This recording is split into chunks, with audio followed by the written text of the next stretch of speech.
Hey guys, in this video I'm going to do more of a compilation type thing, so I hope you enjoy that, and like, share, and subscribe, and have a good day. Thank you.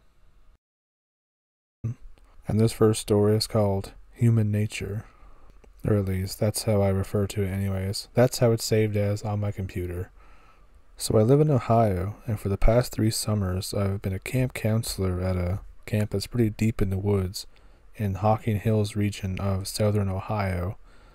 The area I'm referring to is Clear Creek Valley, which is one of the most biodiverse areas in the entire world. And not even kidding, it's more biodiverse than some rainforests. The nearest town is a place called Rockridge, and it's pretty far away, many miles. So as a counselor, I've been assigned to the older boys because I'm better at bushcraft. Now, a lot of these cabins have no air conditioning, power, or lights. So it's not one of those camps where you just kind of go for a few days and have a good time. This is like the real deal. I teach them batoning, fire building, debris huts, edible plants, everything you can think of. And then one night every week we camp out under the stars. And during this day and night we use the skills that we just learned during the week. And each week, each cabin has to do a camp improvement project, which is basically just chores and stuff like that. The little kids will pull weeds on what few unpaved, barely maintained paths we have around the camp. The big kids, 14 to 17, will use saws and shovels to clear out campsites or refurbish old ones. There's always been a rivalry between the older boys and the older girls, especially among the camp counselors. So the camp is a pretty nice place. I'm there for 6 weeks every summer, but the kids only stay for 1-week sessions. After about 3 years of romping through the forest there, I know the place like the back of my hand, but there's still some places I haven't been, but they are few and far between. And as a side note, every counselor has a camp name, so the campers can't find us on social media like Facebook and Instagram and stuff. I'm Hawkeye. My friends in the story are Turkey, which is a certified EMT and my co-counselor, Magenta, an old friend and engineering student, Khaleesi, which is a business student. Magenta and Khaleesi are counselors for the older girls. Turkey and I are counselors for the older boys.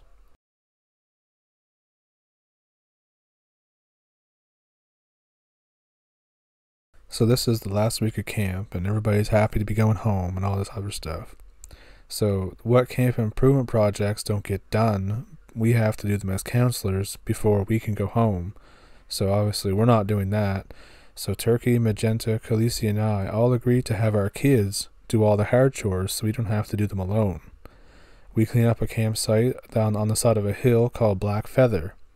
The girls go clean up a site called Human Nature. They're bragging because the site hasn't been used in 20 years. The campsite itself is about 90 plus years old, and we'll finally get the camp up and going again. Magenta tells me that she knows where Human Nature is, but I'm pretty sure she's bluffing. However, she is a smart girl, and I figure if anybody could find it, it would be her. So the next day I take my troop to Black Feather, and we find a box tortoise, and I explain the difference between a tortoise and turtle and all this other stuff. A tree has fallen on the campsite. Go Gadget saw. So all the teenage boys, 15 of them, attacked the tree with hacksaws, and it didn't know what hit it. So after this I showed the boys how to split wood, and Black Feather will have firewood for many, many years. And we returned to camp. Now it's time to select our overnight spots. Magenta has a smug grin on her face and looks me in the eye and says, "We're going to Human Nature. What do you think about that?" I say, "I've never been there. Where is it?" She says, "It's in the valley, in a new part of the forest. We found where the fire ring was, but all the rocks were strewn about." "That's a bit weird," I say to her, and she says, "Nah," and walks away. Turkey comes up to me and says that we should let the younger cabin take Black Feather since it's not too far of a hike for them. I say, "Where are we staying?" And they say, "Tatanka." I was very excited because there's a very cool clearing right by Tatanka, perfect for astronomy, and it's right on top of a hill. But it's a tough hike, but it can make the food taste so much better. So at Camp Black Feather there were 15 boys and 2 counselors. We made hamburgers on a grate that we carried up, and then we had 7 pounds of meat to divide amongst us. We all ate like kings, and we had campfire jacks for dessert. Basically, a campfire jack is tinfoil wrapped tortilla with chocolate and marshmallow inside. At this point, I realized we have a problem. The people who packed our food didn't give us any tortillas. Now, I'm fine with going without, but some of the guys were looking forward to having them. Don't worry, guys, I'll just pop over to another campsite and see if they have extras. And I quietly say to Turkey, "Where are the other campsites? I've heard the girls downhill all evening, but I can't tell where they are." And he says, "I don't know, man." This is his first year counseling. But Magenta said human nature was in the valley. Did you see that raggedy-ass trail leading downhill when we headed up? Like 20 meters past the last cabin? I mean, I didn't see it, but, I didn't really look, and it looked like it hadn't been used until recently. You sure that's right? Yeah, man, that's where the trail is in my map. It's all around the right area, but the map has written on it, not to scale, some sites may be overgrown. Alright, man. Okay. So I go down towards the trail, and it's 9:30 p.m., so it's pretty dark. I've got my whistle, my Mora companion, which is a blade bathed in white ash, so it works on demons and wendigos, and a headlamp.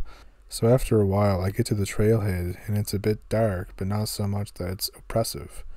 I head into the trail, and about 5 meters in, it suddenly turns from undergrowth to grass underfoot. This is a little odd. All the undergrowth is getting thinner too, but the path is still very defined for being 20 years old or so. And there's just trees. Eerie, almost brightness. Don't even need my headlamp. It's just so weird. It's a new moon, so this is really effing weird. The section of forest that I'm in looks very new. Thin trees, low ground cover, no bushes, mid-level plants. The feeling I get in it, though, it feels old. Like walking inside of a tomb old. I keep walking, more to distract myself from how weird this section of the forest is. I realize that I don't hear the girls anymore. They're normally very loud, being teenage girls. I stop. Everything in the world stops around me. Not even the insects are chirping. I see fog slowly filling into the valley. It's now bright in there, despite it being a new moon. This place is not good. I'm actually getting goosebumps describing it. Not me, but the author of the story. A stream runs into the center of the valley, a shallow but still a stream. I don't know why, because every fiber of my being says otherwise. Continued the path, crossing the stream. Once I crossed, a wave of the most powerful feeling hit me. I can't even articulate it to people. The best way I can describe it is the feeling when every ounce of your body, that is something, is the most despicable evil that has ever existed, and this place was bigger than me, bigger than everything, and I should not be there. I was more scared than anything. Since there was nothing to fight, I ran further down the path. I don't know why I did it. Every step carried me farther into it, but I couldn't stop. It felt like I ran at least a mile or two, but it was probably only no more than 100 meters or so. I'm not afraid of admitting that I was almost in tears at this point. It's so much easier when there's something to focus your fear on, but when there's nothing, it just takes over you. Suddenly, offside of the increasingly dispersing path, the glow of a campfire, the sound of girls talking in low voices. I stumble towards the campsite, Magenta's voice, much shakier than normal. Hello? Who's there? I try to be as calm as possible to avoid spooking the campers, although I realize that they are already unsettled as it is. Hey, Magenta, it's Hawkeye. I'm coming out of the bush.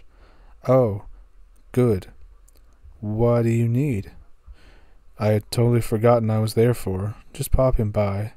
Cool, she says, then gestures at me to come over to her, away from the campers.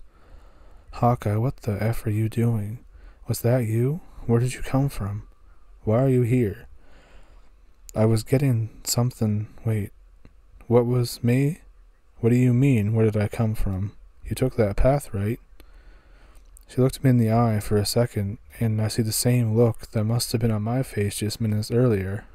She shook her head just slightly, and I could feel the color drain from my face. This was a bad idea, Hawkeye. What are we going to do? She told me that it felt much safer at the campsite with the fire going. She certainly wasn't going to lead them out through the forest in the dark. Khaleesi was also new and didn't know how to get anywhere, so it was up to Magenta. She'd stay up all night to keep the flames hot and large. I looked her in the eye and asked her if she'd be okay. She said yes, but then she didn't sound too convinced. I actually remembered why I was there and grabbed some extra tortillas because at this point, damn it, I'm not going to go home empty-handed. Magenta shows me the path they took. It's old but completely different from my ingress route. I make it back on the other path and I feel it. The same feeling as I leave the campsite, but it fades as I walk away. I make it to a big, well-maintained path. Holy crap, is this the one the other path led out on? I walk back towards the camp and I pass where it should have been. What? It's not there. It's like the path is closed up. Some of the thickest forest I've ever encountered where that damn path should have been. I know that's where it was because there was a large boulder opposite of it. Anyways, I make it back to Tatanka where my boys have been waiting for me. Turkey yells to me as I walk up, "Hey Hawkeye, where have you been? Did you walk all the way back to the kitchen? Haha." I realize it's like an hour and a half later. Yeah, the girls didn't have any. Come up, let the older boys take over teaching the younger ones how to do campfire jacks. I pull Turkey aside. The girls had tortillas. What? Don't ever go to human nature. There's something else in that forest. What do you mean? I have him look at me in the eye. He sees that I'm not joking. Turkey, it's not a good area of the forest. Never go there. Okay, man, I won't. That night we went to bed, but I couldn't sleep. I kept having dreams about the forest. By the time daybreak came, the fire had burned down, so I got the guys to rekindle it, and we got the pancakes on the griddle we hauled up, and we clean up the site, pack up our stuff, and head back to camp. I get the equipment put away, and send the campers with Turkey to get showers and stuff. Magenta pulls me outside the dining hall, away from the campers. She has tired bags under her eyes from lack of sleep. Man, I know that feel. Hawkeye, did you sleep last night? Not well, I just kept having dreams about the forest. You too? Yeah. Hawkeye, if I tell you something, promise you'll believe me? You felt it, didn't you? You know what it was like. Sure, Magenta, go ahead.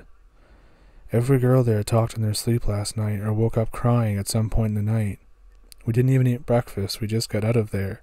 Every girl? Every damn girl, I swear to you. I heard them. I didn't sleep a second. I was tending the fire, and I don't know what would have happened if I would have let it gone out. Okay, Magenta, it's okay, I believe you. And on the master map, before I went home, I noticed that where the lines are painted on to show the paths, the one to human nature has been smudged out. So I hope you like that story, aside from my usual kind of screw-ups in it. But I thought it was pretty spooky myself. I liked it, and I hope you did too. So this story, and please don't hate me for pronouncing it this way, but it's the only way I can do it, and I call it the rougarou. And this story is about a rougarou, so let's get into it. This event took place when I was still a young lad growing up in the rural south, and by rural, I mean it's the type of place that's so remote that you could have a full-scale hillbilly turf war and no outsiders would ever hear about it. So it goes without saying that spooky, weird stuff would happen in the area all the time. However, I think that this event in particular was more dangerous and more terrifying than anything I ever encountered while screwing about in the woods when I was younger, and it still gives me a cold sweat if I think about it at night for too long. It happened at my grandparents' house, which was set in a small clearing in the middle of some 30-35 acres, almost all of which was densely wooded. The old place, as it was called, was an old boxcar-shaped farmhouse that was built up off the ground, with wavy tin sheets for skirting around its base. I also had 2 small porches, one on either side of the house, or either end of the house, I guess. And it was here that my family would gather to celebrate major holidays together. This time it was Thanksgiving, so everyone brought a dish to set atop Granny Rose's long dinner table. Chicken and dressing, potato salad, sweet potatoes, you name it, it was there. So it's a few days before actual Thanksgiving. Most of the family have already arrived, so my grandparents' small house is getting pretty crowded, prompting us to spend a lot of time outdoors. Typically, the men will go off hunting or fishing, and the women will sit in the porch and catch up, aka gossip, and us kids will have all sorts of fun doing stupid stuff in the yard and in the woods. On this day, me and my older brother Tom are playing with our cousins at the edge of the clearing the old place sat on, and we're getting pretty tired of playing cowboys and Indians, and so Tom suggests that we all sit down and play spin the bottle. One of our cousins, Duke, balks at the idea. Dude, we're all related.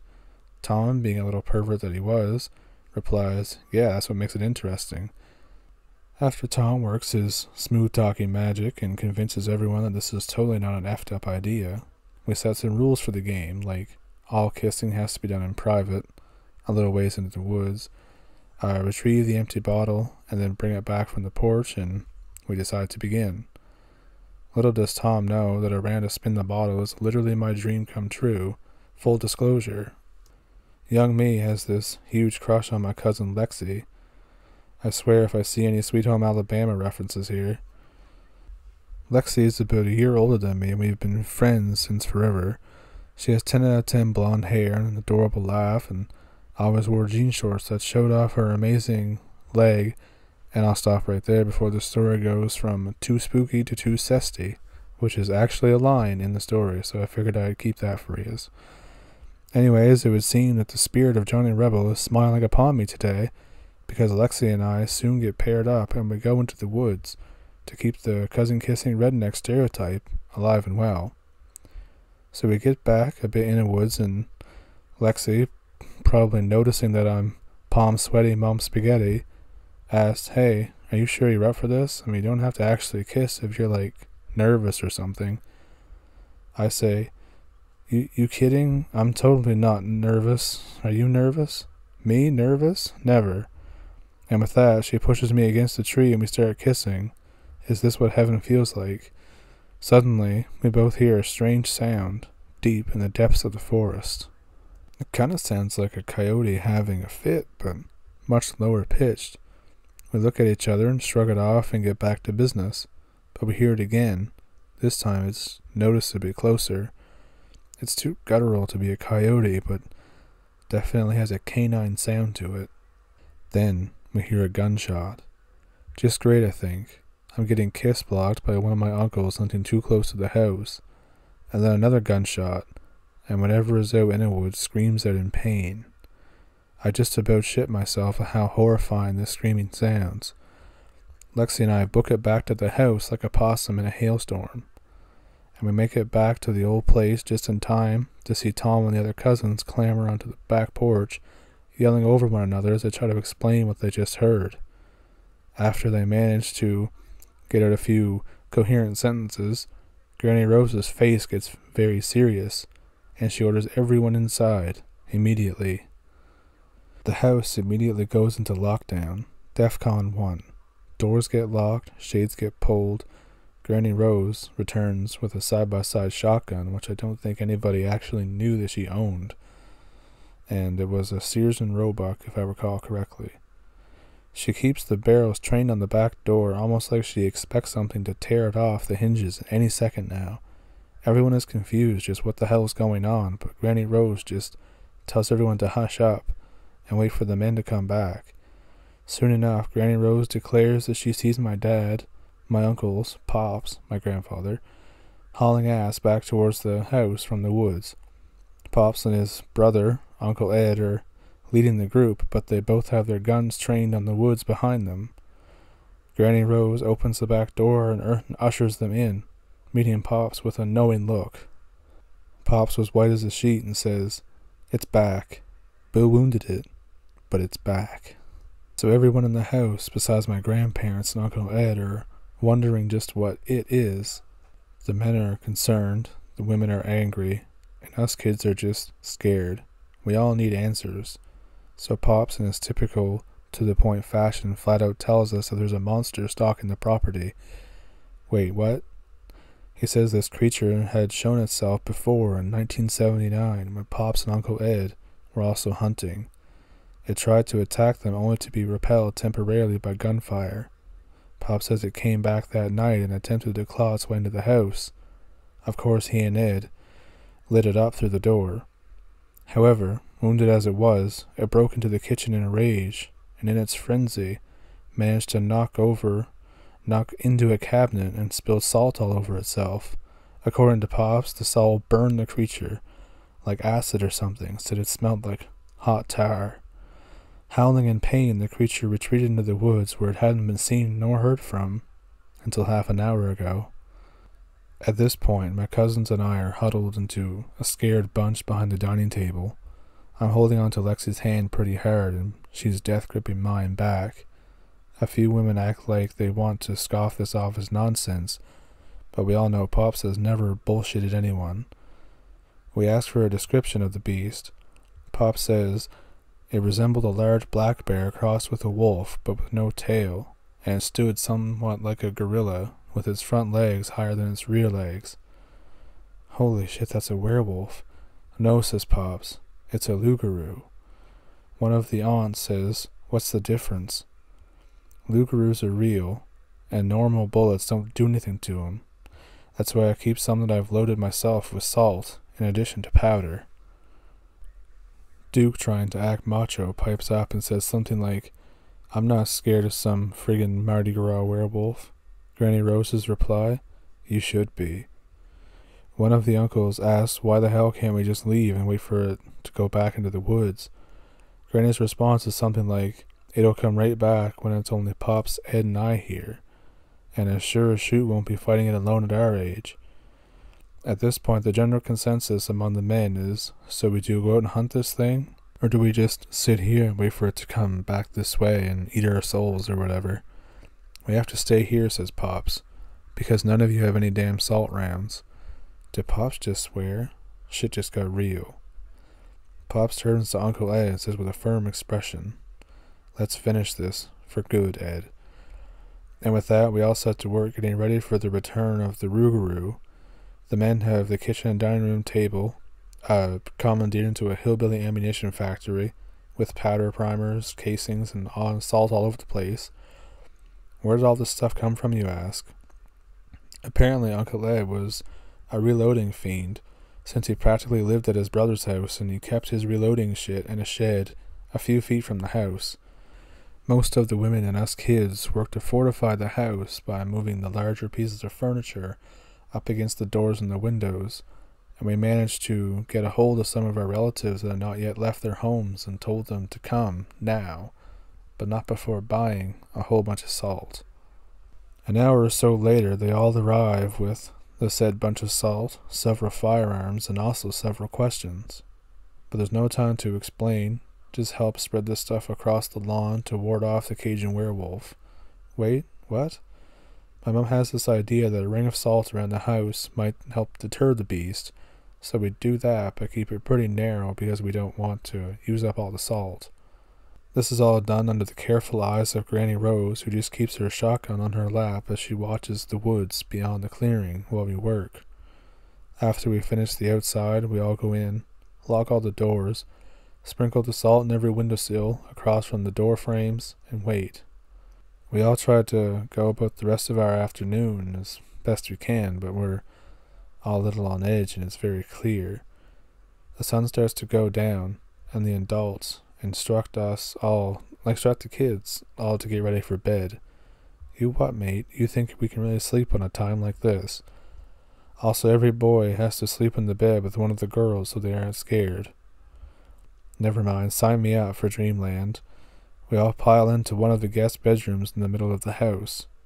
Our numbers aren't even, so 2 of my boy cousins get paired up together. LOL. No time for jokes, though, as I see Lexi come in the bedroom wearing a thin white tank top and a pair of plaid PJ shorts. Pops checks in on us before turning out the light and gives each of the oldest kids, Tom, Lexi, Angie, and me, a revolver or pistol to put by our beds. It's dangerous to sleep next to your cousin. Take this.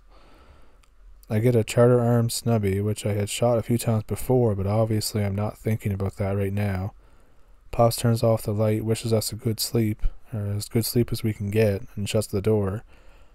We sort of do that small talk that people do before they drift off to sleep. Mostly centered in, you think we're going to get eaten? Nah, salt will stop it. Aunt Vertie said so, etc. After a few hours, one by one, we all start to drift off to sleep. Of course, except me and Lexi, and my rolled brother Tom, who I'm pretty sure is getting frisky with cousin Angie, one bunk above ours. Lexi turns over to the bed to face me. She puts her hand on my shoulder. Hey, Anon, she whispers. About earlier in the woods. Was that just for the game, or was it something else?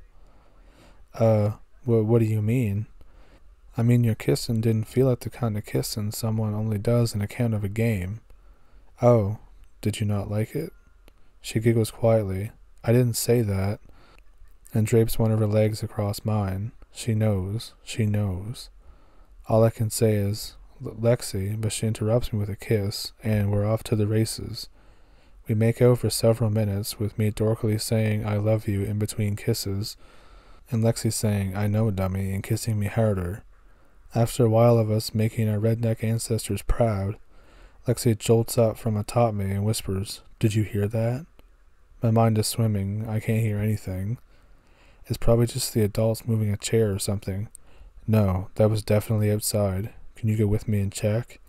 I'm understandably reluctant to leave the bed, but it's for Lexi. I get up and sneak over to the window, Lexi holding my hand as we go. I'm thinking, I swear it's some kind of raccoon trying to cock-block me by making a racket.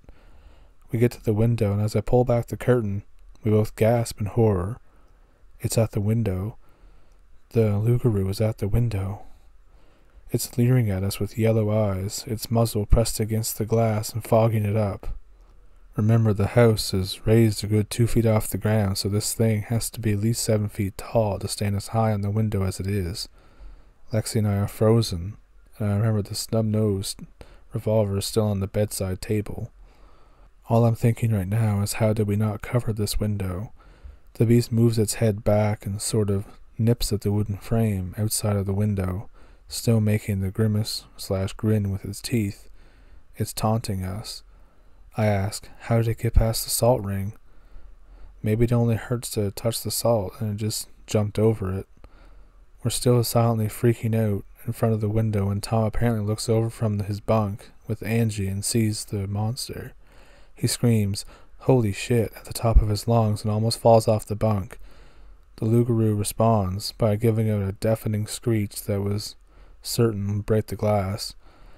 Lexi and I dive away from the window. Immediately, 2 of the uncles bust into the room and take aim at the window and fire.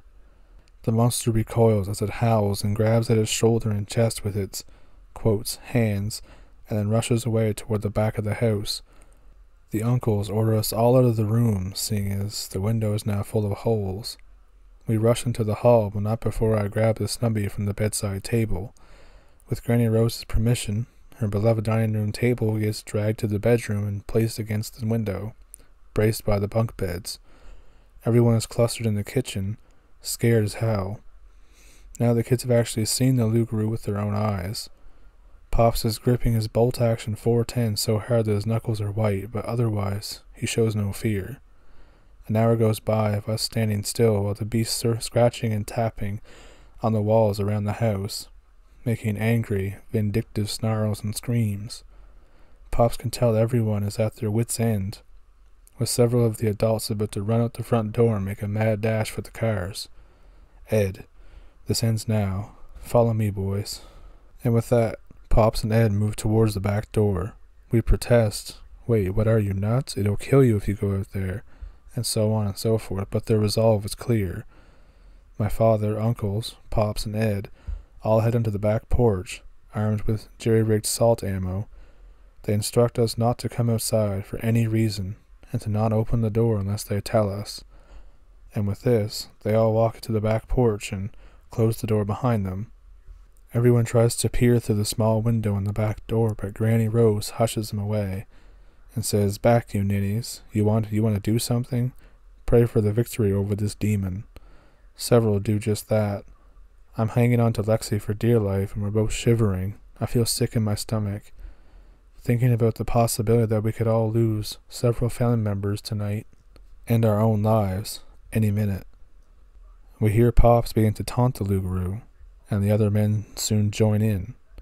"You old fat Cajun bastard, why don't you come out here and face us head on? Come on out, MF."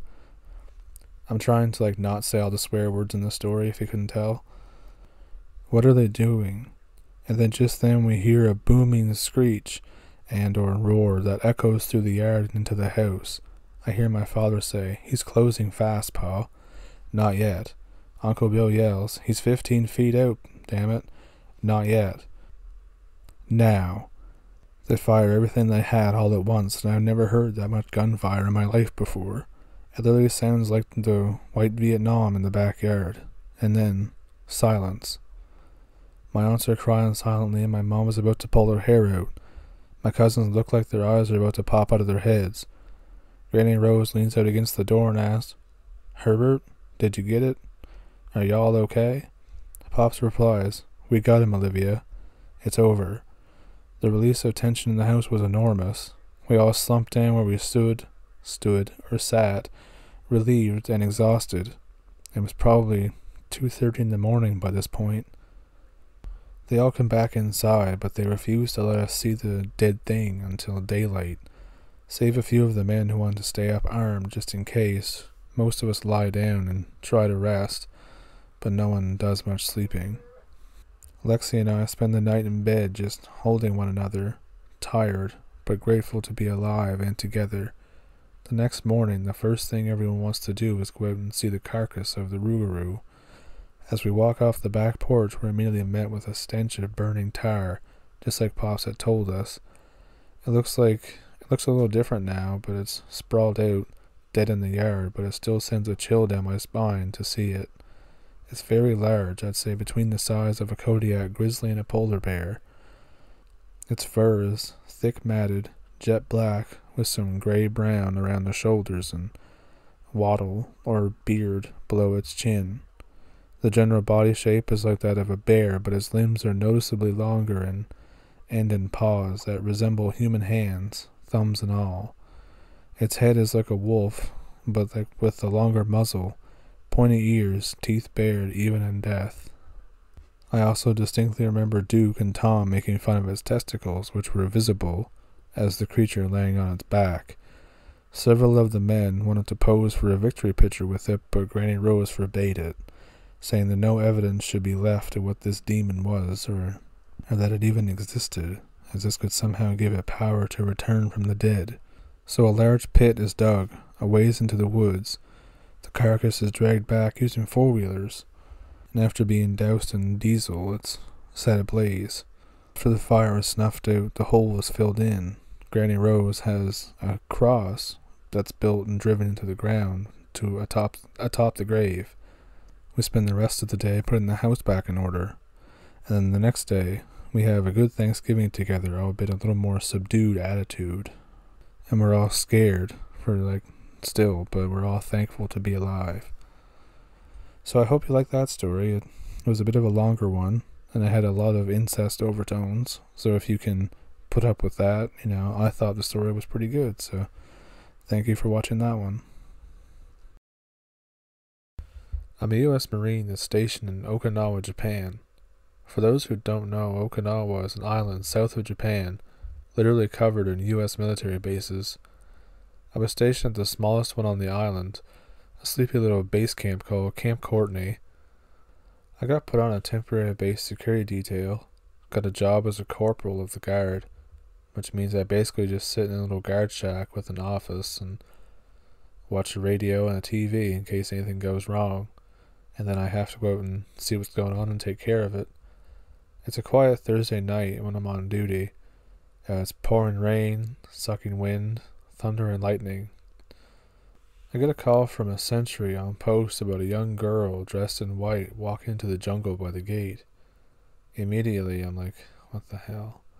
So I just assume it's something weird, given the island. I get my Beretta, pepper spray, flashlight, radio, etc. It's raining even harder by the time I get out there. I walk to the area where this girl was spotted. I should explain that Okinawa was where the final and one of the most bloodiest battles of World War II took place, and hundreds if not thousands of civilians were killed, so I already assumed it was a ghost or something. I get to the gate and I'm already soaked. I talk to the sentry about what he saw. He says, I don't know, man, it was a short local girl dressed in white. She looked like a nurse. She went down that trail along the gate. I already knew that the trail led to these tombs. For those who aren't familiar, in Japan there are these big tombs everywhere, and it's extremely disrespectful to trespass. People say you'll be cursed and haunted if you do. There's some tombs on base that are off limits to all except family. There are signs that say, off limits by order of the commanding general and everything. Well, that's not good. Walk up the path and shine my flashlight into the brush. Nothing. Cry out and I ask if anyone's there. No one. Tired, wet, and a little spooked. I just kind of say F it and go back, because it's probably just a ghost anyways. I tell the guy it was probably a cat or something. There are big wild cats all over Okinawa. Yeah, right. 2 hours later, the sentry is relieved, a different guy at the gate. The sentry radio tells me he saw someone walking into the bush. God damn it. It's like 2 a.m., windier than before. Still pouring. The guy had no idea what happened earlier, so I go out and check it again. Ask the sentry if it looked like a nurse. He says yeah. At this point, I'm a little more curious, so I tell myself that I'll actually go in this time. Get up there and I cry out and there's still no one. I step over some bushes and go into the jungle. I immediately regret this, but I decide to keep going. It's so dark, the flashlight just makes it creepier. Remember that there are a lot of snakes this time of year. There's also a lot of big-ass banana spiders around, so I'm pretty scared. I tell myself I'll keep going until I see the sign. They're big and red and yellow, so you shouldn't be able to miss them. It's a lot darker in the woods, and it also seemed a lot quieter. I think the rain must have died down a little bit. The trail's going back a lot farther than I remember. The sign should have been back there, but I can't see out of the jungle at this point. I'm so far back I can barely tell if I'm even on the trail or not. I'm so lost. I start really freaking out. I pause, take a deep breath, tell myself to stay calm. I could be getting shot at. Things could be a lot worse after. I hear a soft, moaning cry. It sends chills down my spine. I'm stricken with fear. Ask if anyone's there. It gets louder. It just keeps getting louder. Seems like it's getting closer. I feel the presence walk immediately behind me. I say screw this and I walk away from the crying or whatever was behind me, which is farther into the jungle. It feels like I'm walking on a hard surface now instead of mud and water. I turn on the flashlight. It's cobblestone. You've got to be effing with me. I look around a little more. I'm within 20 feet of a giant tomb. Please to whoever's buried here, forgive me, I'm just lost. Crying is still the same distance from me as it was before, like it's following me. I stand there because I don't really know what to do. I'm frozen with fear and the crying is getting closer.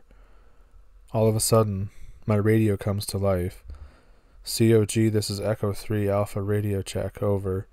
I jump about 30 feet in the air and scream a little, as well as I shit myself. Like, not really, but just he's so scared. The radio went off loud as hell. Roger, Lima Charlie out. I put my radio away. As I'm putting it down, I notice the crying stopped. I look back up, and the nurse girl is standing at the foot of the tomb looking at me. It sends a million chills down my spine. I'm now more scared than ever. She's a short Japanese girl, must be early to mid-teens. She's as pale as snow. Instantly turn around and run out of there. I keep running until I finally get out of the jungle. completely different area from which I came in. I make it back to the shack, soaking wet, super shaken up. The next day I tell everyone. Guy who's been on the island forever says he's seen the nurse before, same as some of his buddies. Ever since, the lights in my room will turn off by themselves. Hear random knocks on the window, but there's never anyone there. Things will get knocked over, but I still live here, and it's still haunted. One day my lights turned off. My roommate and I both saw a black figure. My first reaction was to take a picture, and I'll put the picture in the video here. All I can say is that this photo isn't fake, and I feel nauseous and get goosebumps every time I look at it. Anyways, I'll put the picture right around this time in the video, so you can be the judge of it for yourselves. I quite like this story. I love old World War II stories. I've actually thought about doing a video on World War II kind of ghost encounters and stuff. So we'll see how that goes. I'm a forest ranger for a large amount of dense wooded forest just outside of the US border on the northern part. It's 1200 hours and I've just signed into my shift. I got a call on the radio for a 1049, which is a missing person in my area. They were last seen wearing a sweatshirt, hiking shorts, and a red backpack. They've been missing for a couple of days now, but it was just reported. So I mount up, fuel up, and head out into the area that he was last known to be in. So I cruised around for about an hour and a half and decided it would be a good idea to start out on foot, as he probably won't be on any of the service roads. Notified dispatch to send an additional unit. I wait for half an hour until the backup arrives. He's a good guy and I enjoy working with him. We head up to the trail that's known for people getting lost on. As halfway up it splits and goes farther into the woods instead of curving around the bend and heading back towards the service area. I hike around for a little over an hour, just kind of calling out the person's name and keeping an eye out for clues. I wander around a bend and find the remnants of a campsite. I shout out for my partner and the missing gentleman. My partner doesn't come around the corner. I go back around the corner and my partner isn't there. Come up on the radio. Tom? Tom, come in. Officer Tom, are you code 4? No response. Well, shit. Inspect the campsite. It's fairly recent, about a week old, but there's no new footprints or indents in the mud surrounding the fireplace besides that of animals. I decide to wait for the partner. He may have gotten lost. After a bit, I try the radio again. Officer Tom, come in. Are you code 4? I look around in the trees, listening for any sounds out of the ordinary. I wait around for 45 minutes for my partner, but he just doesn't show up, so I'm just walking on a little circle around the campsite, and I'm starting to get worried about him. I go back around the bend in the trail, past the little rock outcropping, head back the way we came, and I'm looking for any sign of him. As I come onto a hill, I hear footsteps up ahead of me, boots on the rocky path. I go on the radio again. Officer Tom, are you code 4? Still nothing on the radio. Dart up ahead to get a good look at whoever's on the trail. I spot a red backpack on the guy. He seems to be walking a little funny, like the swing of his arms is kind of like a robot. Excuse me, sir. What's your name? I'm 20 feet behind him at this point. Sir? He's still walking like a robot. Hey! He stops and turns around lightning fast. Are you... Name redacted. He just stares at me. Sir, are you... Name redacted. He still doesn't speak, but he nods his head. We've been looking for you. Let's head back to the trailhead. After about 40 minutes, we reach the trailhead and our vehicles are still there. Now I'm going to put you in the back of my truck. You're not under arrest. It's just so you can relax and catch your breath. I try the radio again. Tom, are you out there? The radio crackles to life. This is Officer Tom. Sorry. Yeah, I'm okay. I found the missing person. He's got a broken leg after falling off a small cliff. I got him patched up and we're on the way back to the trailhead. Sorry for not responding. I was out of range. Got separated at the trail forks. What? Tom, I've got the missing hiker and he's in the back of the truck right now. There's just silence for 2 minutes. Anon, lock your truck. Grab the 12 gauge out of my Jeep. Why? Just do it. and don't let it out of your sight. Alright. Unlock his Jeep, grab the 12 gauge and inspect it to see if there's a round in the chamber. Calmly walk over to my truck and peek in the window. There's nobody in my truck and the cage is bent to a severe angle with my driver's side door open. Now, I like that story because it seems to be kind of on the level between like spooky, paranormal, missing 411 kind of thing. So I hope you like that one. And I think this one will be the last story for this video. I think that's 4 now. And it'll be a longer video too. But either way, I hope you stuck around for the stories. And if you like the video, like, share, and subscribe, and do all that good stuff. And I'll see you next time. Thank you for watching.